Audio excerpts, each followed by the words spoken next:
Quand tu portes un t-shirt de Che Guevara, en plus d'être con, t'es un bouffon et je vais t'expliquer pourquoi. D'ailleurs, c'est assez marrant de voir qu'un symbole de l'anticapitalisme et de l'anti-impérialisme soit porté sur des petits t-shirts à la con, vendus 5 balles pour nourrir des gamins de 6 ans qui sont exploités dans des usines en Chine. C'est drôle, c'est cocasse. Pour revenir au Che, des crimes de guerre et des exécutions sanguinaires, il en a fait à l'appel. Mais ça, on en parle moins. Après la victoire de la révolution à Cuba, Guevara, il est nommé procureur militaire, puis directeur de la prison de Cabana.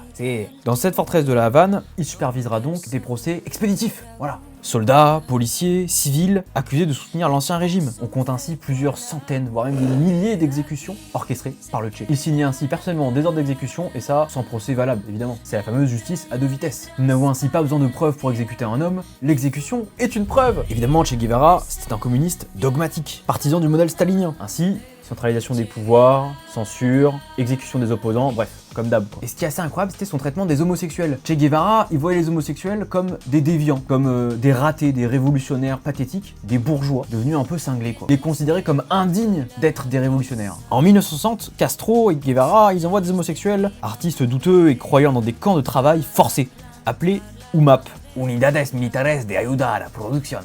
Leur but officiel, c'était de les rééduquer par le travail. Les conditions de travail, évidemment, elles étaient inhumaines avec humiliation, privation, etc. Donc avant de soutenir Che Guevara, dites-vous si lui, s'il était toujours en vie, il vous aurait soutenu ou pas mis une balle dans la tête parce que vous êtes une merde. Si tu veux plus de lumière, n'oublie pas de t'abonner, va checker l'Insta et va checker YouTube.